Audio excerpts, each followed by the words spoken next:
नमस्कार दोस्तों, मैं राहुल आप सभी का मंथन में स्वागत करता हूं। जैसा कि थंबनेल को देख करके ही आप लोग समझ गए होंगे कि आज का विषय क्या है, यानी भारत के राष्ट्रपति 25 जुलाई को ही शपथ क्यों लेते हैं। आगे बढ़ने से पहले सर्वप्रथम हम लोग नवनियुक्त राष्ट्रपति द्रौपदी मुर्मू जी के द्वारा लिए गए शपथ ग्रहण समारोह की एक झलक हम लोग सर्वप्रथम देख लेते हैं। मैं द्रौपदी मुर्मू ईश्वर की शपथ लेता हूँ कि मैं श्रद्धापूर्वक भारत के राष्ट्रपति के पद का कार्यपालन करूंगी तथा अपनी पूरी योग्यता से संविधान और विधि का परिरक्षण, संरक्षण और प्रतिरक्षण करूंगी और मैं भारत की जनता की सेवा और कल्याण में निरत रहूंगी।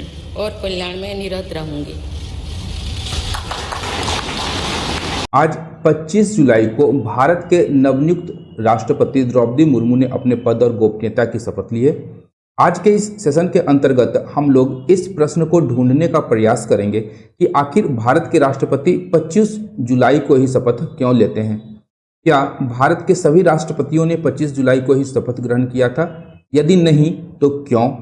इसके साथ साथ संक्षिप्त रूप से भारत के राष्ट्रपति से संबंधित प्रमुख प्रावधानों तथा नवनियुक्त राष्ट्रपति द्रौपदी मुर्मू के जीवन से संबंधित महत्वपूर्ण विषयों को समझने का हम लोग प्रयास करेंगे। तो आइए आज का सेशन हम लोग प्रारंभ करते हैं।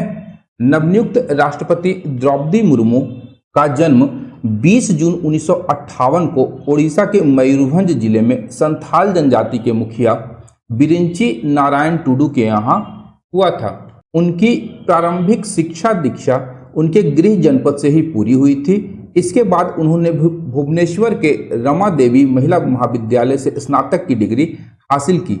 पढ़ाई पूरी होने के बाद एक शिक्षक के तौर पर उन्होंने अपने कैरियर की शुरुआत की और कुछ समय तक इस क्षेत्र में उन्होंने कार्य भी किया था। इनका विवाह श्यामचरण मुर्मू से हुआ था, परंतु 2014 तक इनके सभी पारिवारिक सदस्य एक एक करके पंचतत्व में विलीन होते गए।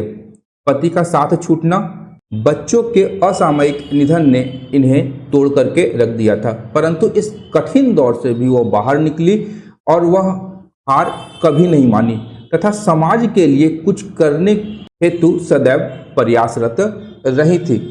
उनके राजनीतिक करियर की यदि हम लोग बात करें तो उन्होंने अपने राजनीतिक करियर की शुरुआत भाजपा के ओडिशा इकाई से की थी। 1997 में इन्होंने रायरंग नगर पंचायत के पार्षद चुनाव में हिस्सा लिया था तथा वहां से जीत दर्ज की थी। भारतीय जनता पार्टी ने द्रौपदी मुर्मू को पार्टी के अनुसूचित जनजाति मोर्चा का उपाध्यक्ष भी बना दिया था। इसके बाद ओडिशा में भाजपा और बीजू जनता दल की सरकार में यह 2000 से लेकर 2004 तक विभिन्न मंत्रालयों में बतौर मंत्री के तौर पर काम किया और झारखंड की राज्यपाल बनने का गौरव भी प्राप्त हुआ था। उल्लेखनीय तथ्य है कि झारखंड राज्य की यह प्रथम महिला राज्यपाल थी और आज 25 जुलाई को इन्होंने भारतीय गणराज्य के 15वें राष्ट्रपति के रूप में शपथ ग्रहण की थी। अब यहाँ हम लोग भारतीय संविधान में राष्ट्रपति से संबंधित दो महत्वपूर्ण आर्टिकल्स को देखेंगे, जिसका उपयोग हम लोग वीडियो के बाद में करेंगे।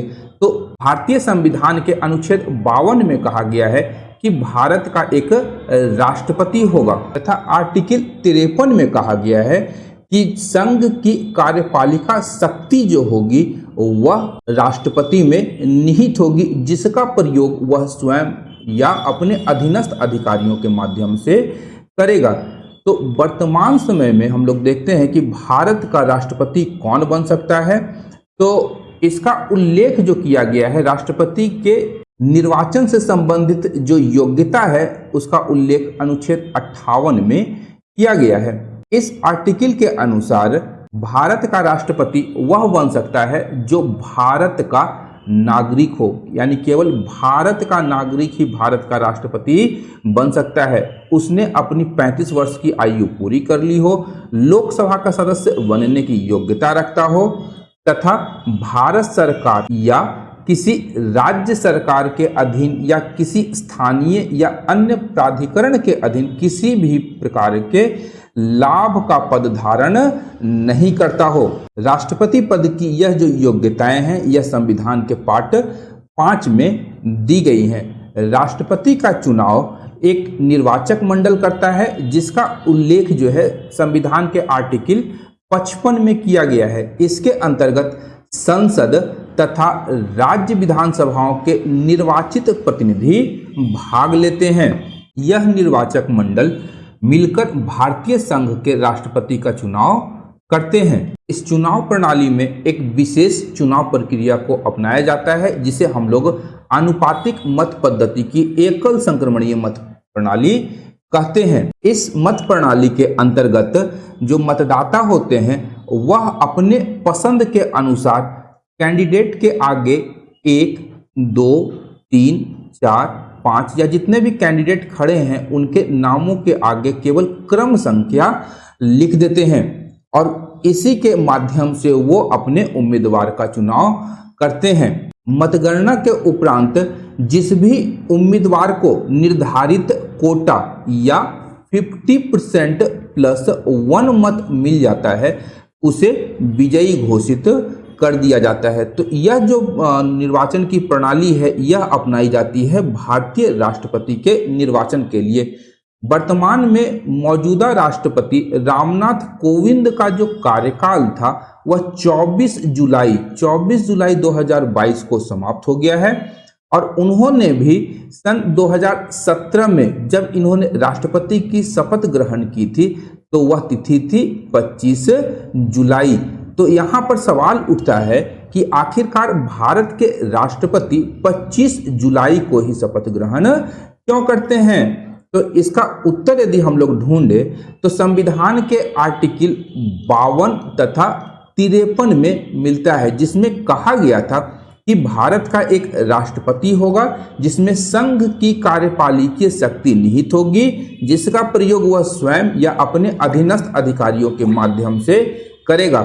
अर्थात भारत में जो राष्ट्रपति का पद है वह एक भी दिन राष्ट्रपति के बिना खाली नहीं रह सकता है, जिसके फलस्वरूप एक राष्ट्रपति का कार्यकाल पूरा होने के अगले ही दिन दूसरे राष्ट्रपति को शपथ दिला दी जाती है।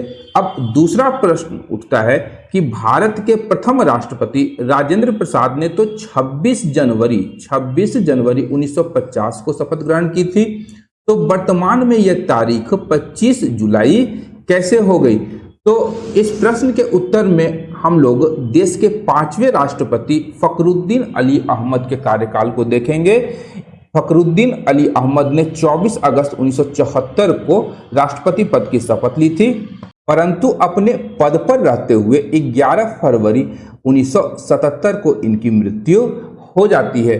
जब भारत में प्रावधान है कि यदि भारत के राष्ट्रपति की मृत्यु हो जाती है तो भारत का उपराष्ट्रपति को राष्ट्रपति के पद का उत्तरदायित्व दिया जाता है और उपराष्ट्रपति राष्ट्रपति का सारा कार्य देखते हैं जब तक कि नवीन राष्ट्रपति का चुनाव नहीं हो जाता है। तो इसी समय बीडी जत्ती को भारत का कार्यवाहक राष्ट्रपति बनाया जाता है तथा भारत के नवीन राष्ट्रपति के लिए निर्वाचन की प्रक्रिया प्रारंभ कर दी जाती है। इस चुनाव में विजयी उम्मीदवार नीलम संजीव रेड्डी ने देश के 6ठे राष्ट्रपति के रूप में 25 जुलाई 1977 को शपथ ग्रहण की थी। इस परंपरा को आगे बढ़ाते हुए द्रौपदी मुर्मू देश की 15वीं राष्ट्रपति के तौर पर 25 जुलाई को ही शपथ ग्रहण करेंगी। अब तक देश के कुल 9 राष्ट्रपतियों ने 25 जुलाई को शपथ ली थी और वर्तमान राष्ट्रपति जिन्होंने आज 25 जुलाई 2022 को शपथ ग्रहण की है को शामिल करके यह संख्या कितनी हो जाएगी? 10 हो जाती है।